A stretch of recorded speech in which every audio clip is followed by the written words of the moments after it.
Hello, good afternoon, everyone. It's Esther from World Secretariat speaking, and so welcome to today's TAP webinar. And just before we get started to go through a few items that you know how to participate today's event, although I'm sure you're already aware of those. So the webinar will be recorded and we will share with you the link after the webinar.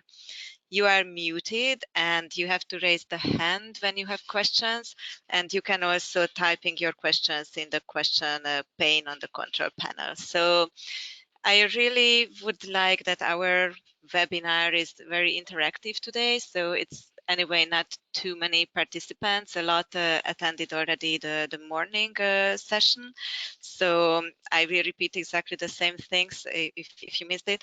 And I really would like to take the opportunity that we can discuss things. So I prepared a presentation, and it will cover basically the following topics. So I will talk about the TAP stock taking, the document which you all already received and commented by today. So many thanks for all of you who commented on this document. Then I would like to talk about the TAP project screening and also to discuss with you your experience on the TAP marketplace that was organized during the Resilient Cities Congress. I would like to say a few words on the new call we plan to announce in September. And finally, I also would like to discuss with you the new TAP financial toolkit we are working on at the moment. So I will stop after each topic to give the discussion, to give the opportunity for discussion and asking questions. But meanwhile, yeah, as said, feel free to use the opportunity to type your questions already. Oh, sorry, it was too fast. Yeah. So the TAP stock taking document, as you know, and I really don't want to go into details because the document itself is very detailed on the achievements. Still, I think it's important that we just look back a bit what happened since 2015, because a lot happened, and it's also because of your hard work. So many thanks for that. So in 2015, as you know, we managed to mobilize 122 projects and from 41 countries, representing a pipeline of $9 billion of investment potential. So when I joined ICLAI a year ago, one of my first tasks was to track the projects, what happened to them since 2015. And as you remember, I shared many Excel sheets, Google Sheets with you to help me with this work. And many thanks for your inputs and contribution to this. So based on what I heard from you, we can say that at least 23 projects were tapped since 2015. Tapped means that the project either managed to access finance or got implemented. Out of these 23, 22 projects are from the 2015 pipeline, and two from the recent pipeline from the second call 2018. And in the document, in the stock taking document, you have a detailed list on all the international events, all the small grants that were provided during this year's, all the workshops and events held. And also what happened within this time, the partnership evolved and changed. So focusing a bit on the progress made in 2018 and 19.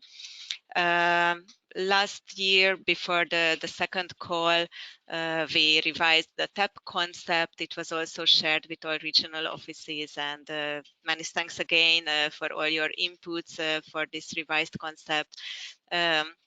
We changed the eligibility criteria, we changed the application form, which is now harmonized with CDP, C40, the European Investment Bank, the source, as much as it's possible, because it's quite unrealistic to have just one intake form, as we all have different focus. but still, wherever it was possible, we tried to use exactly the same questions which I used by also the other partners. We have a new partnership. I will come back to this, and we have now a much stronger focus on the service than we had in 2015.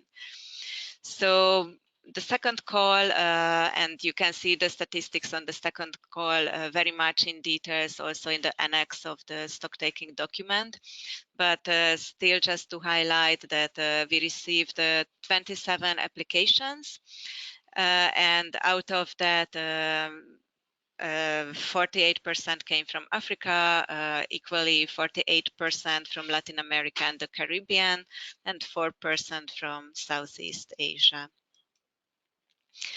So regarding some ongoing activities, where we are still struggling is to find the funding for the TAP work, meaning your work and the WS work. So for mobilizing the applications, for screening the projects. So unfortunately, and all other related activities. So those are still not covered. We are constantly looking for opportunities. We try to pitch our TAP proposal to different partners, and also include this TAP work in all other relevant proposals and strategic documents, but still we are looking for this funding. We, of course, also use the CCFLA, the Cities Climate Finance Leadership Alliance, and also the GCOM Finance Technical Working Group to increase TAP's visibility and TAP projects recognition. What is a great success story of past year was our collaboration with the European Investment Bank and the GCOM on their Global Climate City Challenge call, where we managed to get 15 TAP projects submitting their application, and out of which 8 were long-listed, meaning at the moment 8 TAP projects are on the European Investment Bank long list, and out of the 20 longlisted, and out of this 6 will be shortlisted and announced at the UNSG summit in September. So we have no influence on this, but I truly hope that at least 1 or 2 TAP projects will be among the shortlisted ones. And of course, we are very much keen on continuing this type of collaboration with European Investment Bank, and also looking for similar opportunities with other partners. So as said, wherever it's possible, we try to promote the TAP, international events, strategic documents, and we are now very busy already preparing for the new TAP call. I will tell about it more later. And we have discussions ongoing, always meet potential new TAP partners, engaging partners. And very importantly, whenever we try to engage a partner, we always try to be as specific as possible, and to define our collaboration as much as possible. So here you can see the list of the partners as we have at the moment. You see some partners from 2015, but I'm sure you see already a few new names. So this partnership changed. And as said, the focus is now on service. So when we negotiate those partnerships, we really try to define how this TAP partner technically or financially can support the TAP.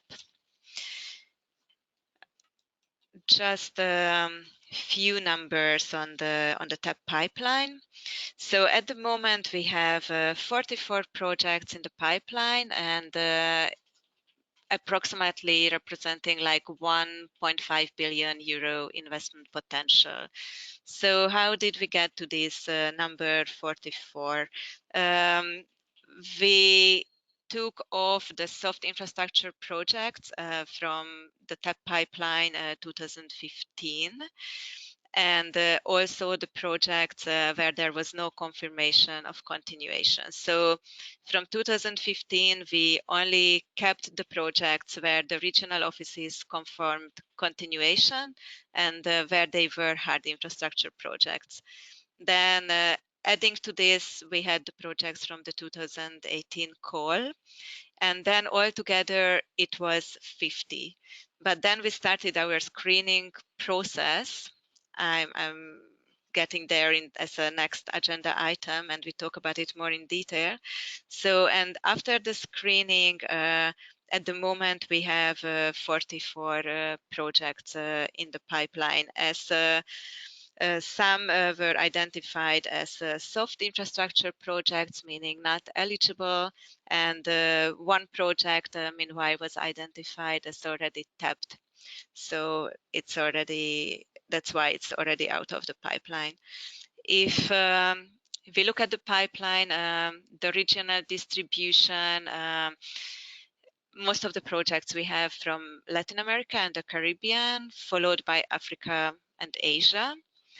The pipeline, the tap is still open for the global north and the global south equally.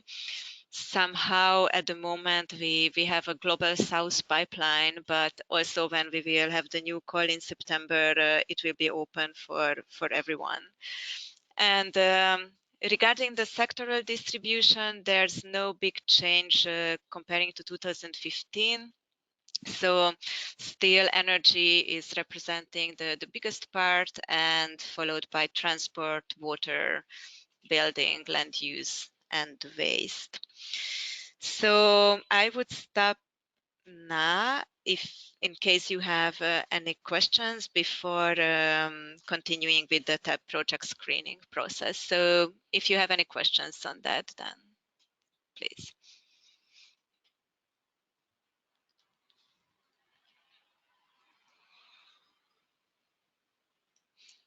Okay, so seeing no question, I continue with the TAP project screening.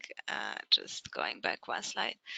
So here you see the visual of the TAP process, the steps, and I will also share with you after this webinar when resending anyway all the documents we are talking about at the moment during the webinar, so that you can also use this visual whenever you want to have a presentation or when you want to include TAP in any strategic document, project proposal.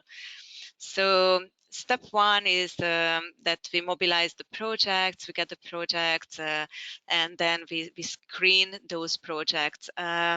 What we do with this screening, it's basic screening. So we check, of course, if the eligibility criteria are fulfilled, meaning if the project is a hard infrastructure project, if it was submitted by a local or a regional government or their project partner. We check if all questions are answered, so we check the completeness of the application, and very importantly, and that's what differs us also from the others, that we check the transformative approach, the transformative impact. For that, also comparing it to other scoring sheets and screening systems used by others like C40, FMDV, the French government, the European Investment Bank. So based also on those scoring sheets, we developed our TAP scoring sheet, focusing on projects' transformative impact. And then when after screening the project, projects can get the TAP approved seal, and only projects bearing this TAP approved seal can stay in the pipeline. So here again, a bit on the status of this screening. So as said, beginning of May, we still had 50 projects to screen. And now mid-July, we already screened 26 projects, so they have final score.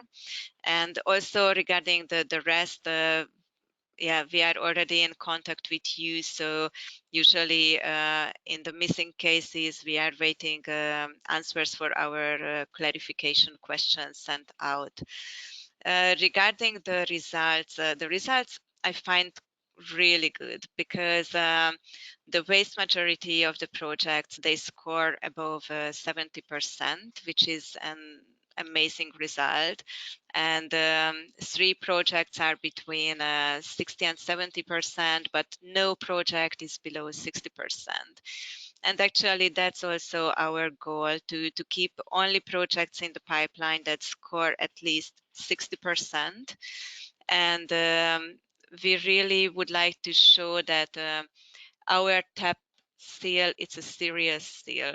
So we would like that it's internationally recognized, but we can only do it if we show that it works, if we show that we take this screening process serious, and projects staying in the pipeline after the screening are really robust regarding their transformative impact.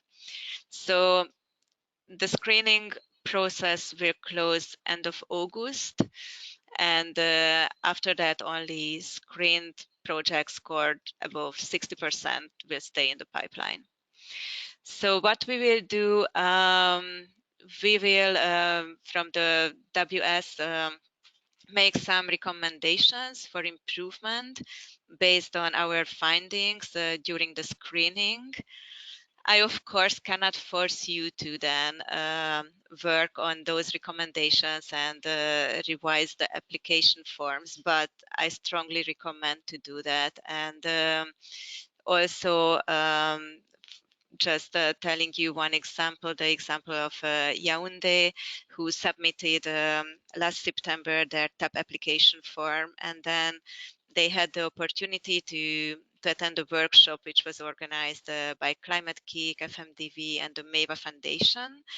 And after this workshop, during and after this workshop, they got some recommendations for improvement, which they really took serious, and they incorporated all that in their application form and resubmitted their TAP application form, which then they also used for the EIB call, and resulting that they were ranked like project number 1 among the 145 projects. So it does make sense to work on recommendations, and I strongly suggest and advise, although I know it's a lot of work.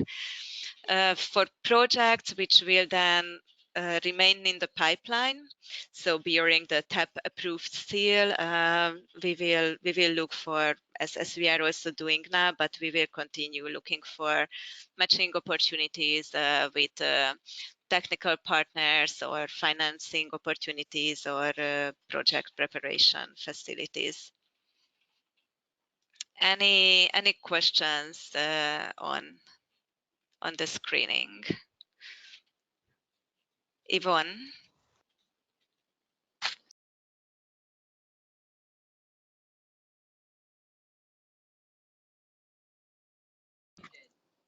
Hello. Yes, Yvonne, we can hear you. Okay, cool. And I have one question about the eligibility uh, of the TAP program. So you are looking for some ideas and proposals which already done the feasibility studies, or it's like not done from feasibility studies is also available to submit? Yes, thank you. Sorry, I muted myself. So, well, no, there is no criteria in the TAP regarding the status of the project. So it can be a project already ready to be implemented, but we also accept projects who are only in the scoping, in the project definition phase, and also regarding the size of the project, we have no restrictions. So And we would like to keep it that because we also talk to different partners. We have different partners, we talk to different partners, and also their priorities are different. So we see some partners have a preference on large-scale projects, very mature ones. Yeah, mostly that's what they like a lot. But for example, now with this new gap fund, which hopefully will be announced and launched also at the UNSG summit, for example, their specific focus is exactly on the early stage, small scale projects. So we would like to keep it as broad as possible to give the opportunity to find a matching partner for all type of projects. So there's no criteria in this regard. Okay, and I also have a second question about the partners. I think it's the first part you present. I see the list of all the partners, but I'm not sure what kind of service or support they could contribute to our TAP proposal. So is it possible that you also share specifically what kind of support we may get from these partners? Yes, I think it's very important. Yeah, I will do that. I started to work on that actually exactly a year ago, and that document never got finalized. But I totally understand the need for this, and now it's a great push that I finished working on that document, also adding the new partners. Yes. Thank you. Thank you. That's all. Thank you, Yep. Yvonne. It's a great idea. Anyone else questions on what I already talked about? Okay, then seeing no question, I'd like to continue with the TAP Marketplace. And here again, a big thank you for all regional offices, because it was really amazing how you helped me to find and bring the cities to the marketplace. So it was really great, and it would not have been possible without you.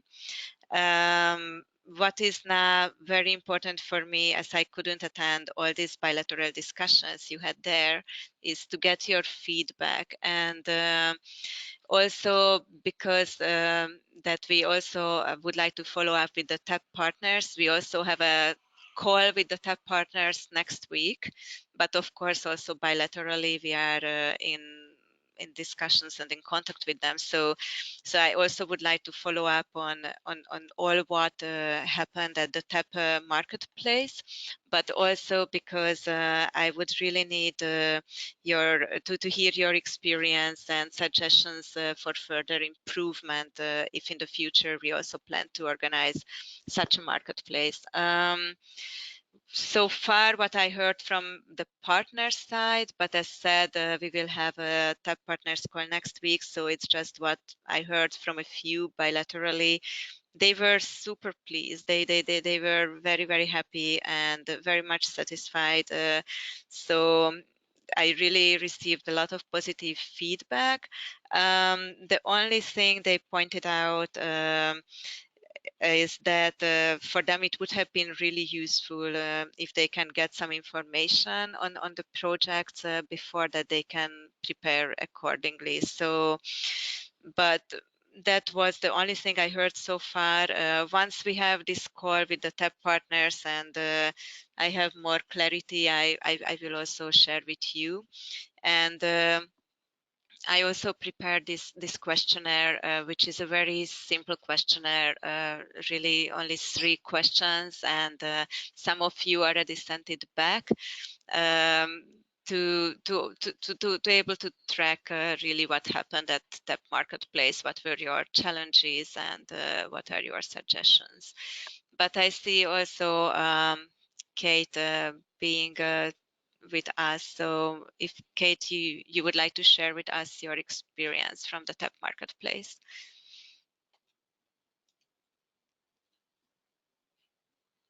Can you hear me? Yes. Yes. So I think yeah, I spoke to some of my colleagues, and we all found it extremely useful. And the fact that it gave us an opportunity to hear exactly what some of the funders are looking for and what they expect to be included in the proposal when it comes onto their desks, I think was really interesting. And our cities were able to take that information back, and I think that's what they valued also. So, for example, one or two of the funders said, well, they'll only look at the projects once it's gone through pre-feasibility and feasibility stages, and when these are undertaken, you need to ensure that certain elements are included, for example, socioeconomic assessments or environmental assessments. So from a city's perspective, this gave them a good idea for what they need to be budgeting for when they apply for grants to undertake feasibility studies. So I think from that side, it was really interesting. I think I agree, maybe, and it's also partially because we were a bit disorganized, but maybe getting the cities to have a lot more information on hand that the funders can have before they speak to the funders would be a good idea. And maybe also the opportunity to maybe present 2 projects to the funders, as one or two may not have been really interested in, for example, funding a waste project. They may have been interested in another kind of project. So I think maybe having 2 options on the table would also be a good idea. So yeah, those are just some of my thoughts at this time. Okay, thank you. Did you have any follow-up with the partners after the TAP marketplace? So one or two partners emailed me afterwards about some other projects that they had heard of from other cities that they knew we were working in. But none on I would have to talk to some of my colleagues. Some of my colleagues have only returned from Germany this week. So we haven't actually had a debriefing since Resilient Cities, but I will find that out and get back to you. Okay, yeah, that would be great, because I will also ask this question at the TAP partners meeting, that they feel that it's important, because of course it's very important to have these bilateral discussions, but to have a follow-up, it's as important or even more important. So yeah, it would be great to get that feedback as well. Mm-hmm. Yeah, and then Okay. of course also follow up with our cities about filling out their TAP applications, those that didn't have TAP applications filled out. I know we're following up with Harare at the moment, but I'll also get my colleagues to follow up with other cities that were involved on the status of their TAP applications. Yeah, that would be great. That would be great. Yeah, thank you. Anyone else has question on the TAP marketplace?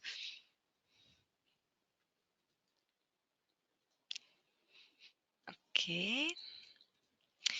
So when there's no question, then on the new TAP call. So already a bit relating to what you said, Kate. So I really hope that all these cities who attended the TAP marketplace with no TAP project at the moment, I hope they will all submit their application for the new call, which we are planning to announce at the UNSG summit, which is end of September, the week 20 of September. We still don't know how exactly the call will be announced. That's one of the agenda items of the TAP partners call next week, because we still look for someone who would take ownership of that announcement. Last year, you might remember, we did it together with the European Investment Bank at GCAS, and that time it fit very well, because that was when they also announced their GCC call, and then with the same announcement, they also announced the new TAP call. So we are looking for a similar opportunity, but at the moment it's not clear yet how exactly this will happen. But the plan is to announce, to use the UNSG summit to announce the new call, and as we plan at the moment that we close the call by COP, that already at the COP we can bring some results. So the COP is early December, so it will be actually then very similar like last year, so that projects they have this approximately 2 months to send their application. Before the announcement, I'm planning to revise a bit the application form, there will be no big changes because what we hear in general from TAP partners and also other potential TAP partners, usually they like the TAP application form. They are quite satisfied with that, and they say that it really covers most of the questions and information they need for a first kind of screening.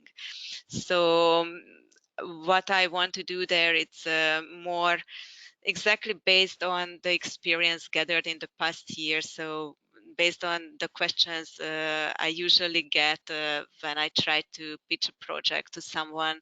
So to shorten a bit the application form and maybe to add one or two questions what we don't have at the moment in the application form, but I usually hear asking. So I will work on this next week, and hopefully yeah, internally we can agree on a final version by end of August, that we have enough time also for the translation, because last year we lost a lot of time and we were very late with the application form, so there was no enough time for a Spanish and a French translation or any other language necessary, but French and Spanish proved to be really crucial. So those I would like to have. And last year, regional offices helped a lot with the translation. We just had a meeting before this webinar, and maybe this year it's possible to put it on another project, and maybe we can get the application form translated without the regional offices involvement. If not, then I highly rely on your support with that. And regarding the procedure, the application procedure, we would like the follow the same pattern as last year.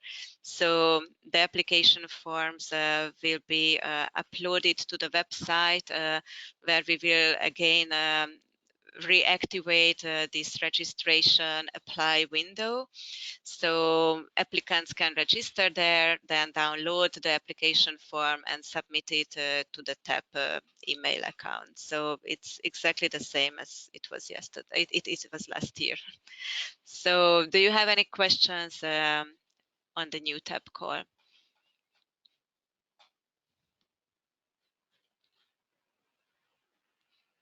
Yvonne?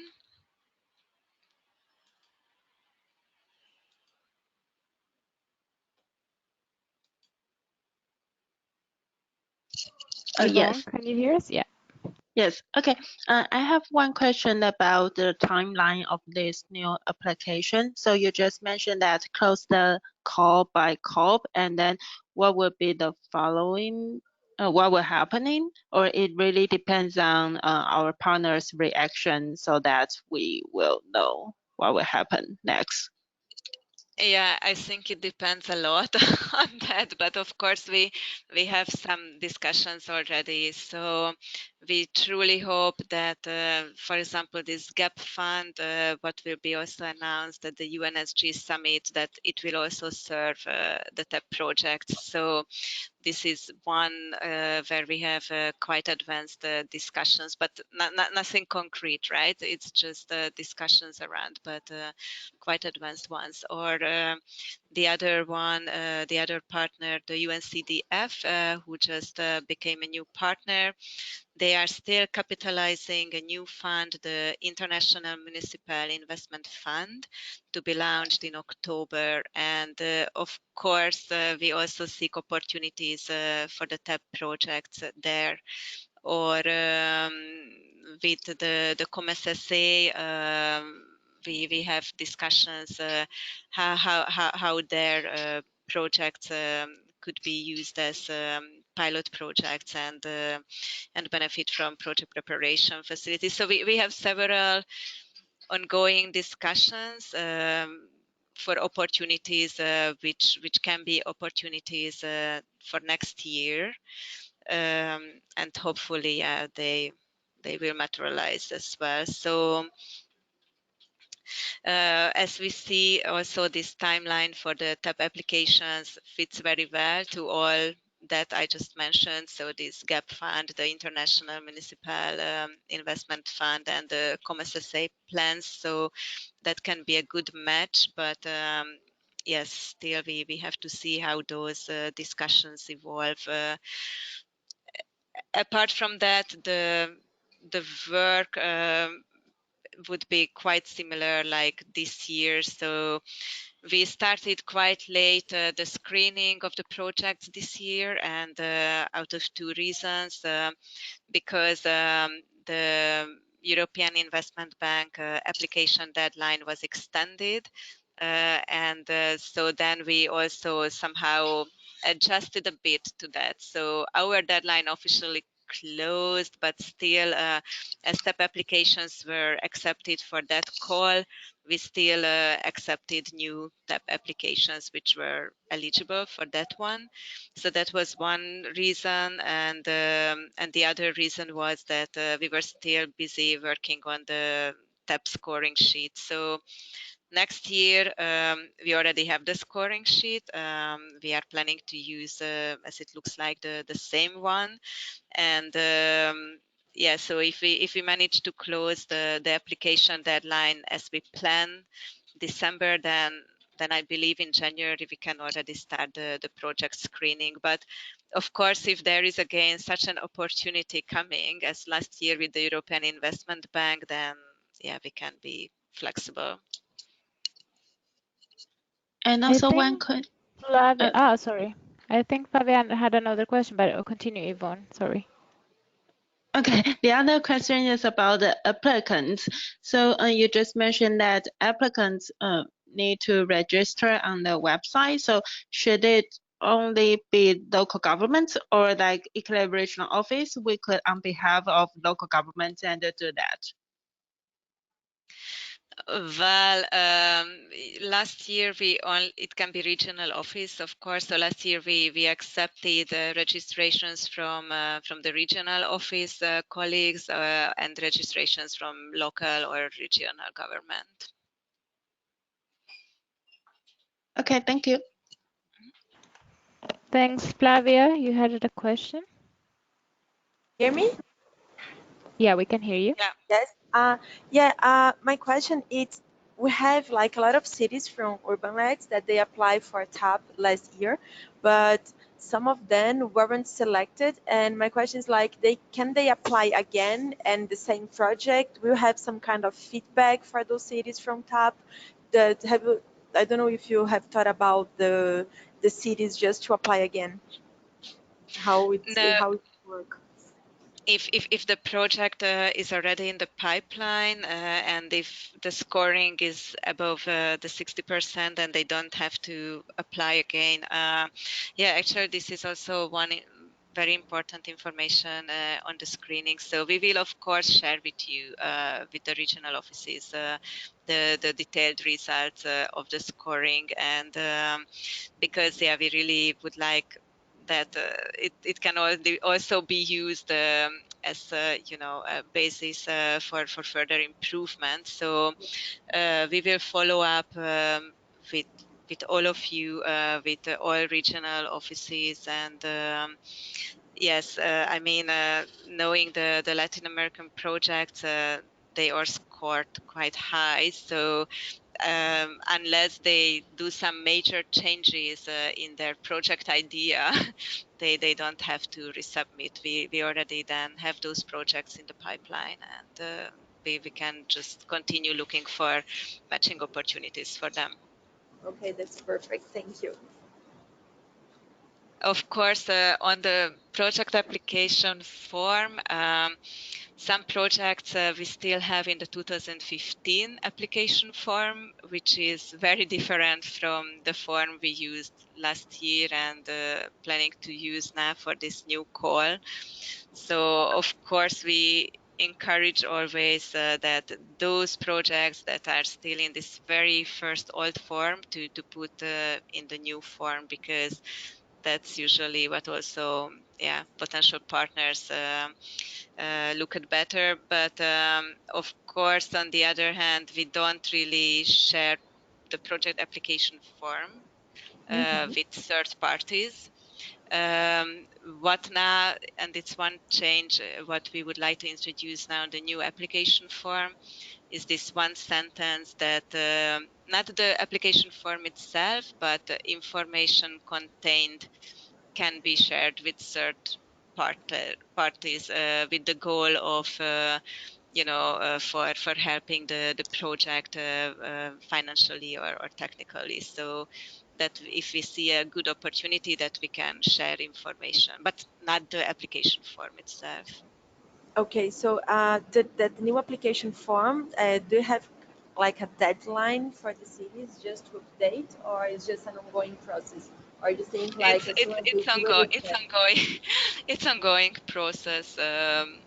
So actually last year when we had this new tab call, then quite a few projects from 2015 they refilled their application in the new form. So it would be great if we have all the tab projects in the new form. For us, Okay. it's much better. Yeah, And sure. And we have, I don't know if you understand, how can we access that new form? We cannot share. I didn't understand exactly like where we can find it. We will share with you for sure, but it will be also publicly available after registration on the website. But it will be shared with all regional offices. Okay, perfect. Thank you.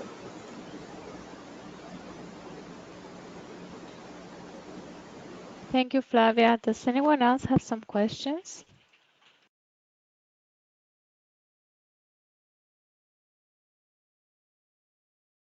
Okay, if there's no question, then I would go to the last topic, which is the TAP Financial Toolkit.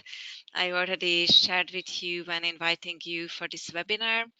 So this is a toolkit, a decision-making toolkit, which already Chang started to work on in 2016, and we would like to now build on that work and continue that work.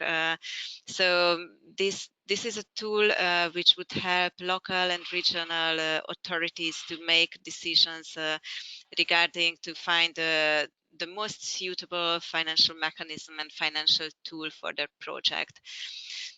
Our plan is that this toolkit would be presented at the COP.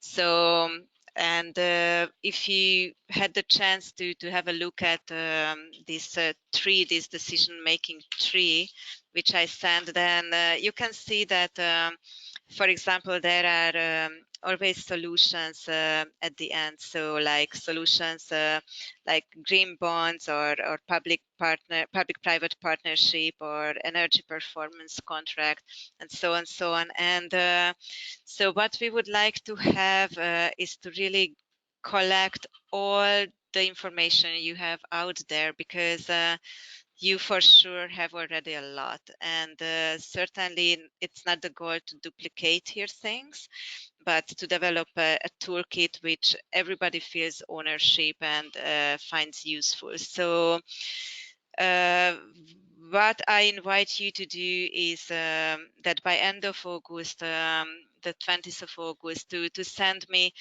all relevant comments, of course, but case studies, tools, guidelines you would feel that can be useful here, that this can be developed as a kind of interactive online tool that, for example, when someone clicks on as a solution package green bonds, then gets all green bonds relevant information. So please send general comments on this decision-making tree, but also all input you find necessary to include here by end of August.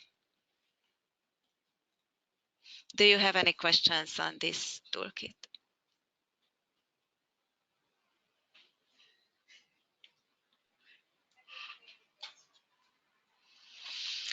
Okay. Do you have any questions in general on today's webinar? Because that was the last slide.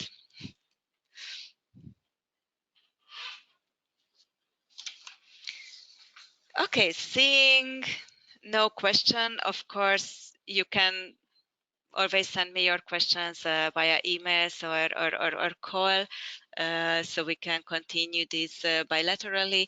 As said at the beginning, this webinar was recorded, so the link of the recording will be shared with you.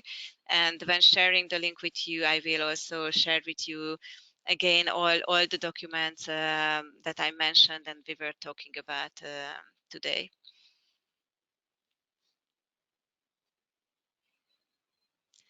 Okay, so seeing no questions, no comments, thank you again for your time, for your attention, and I wish you an amazing weekend ahead.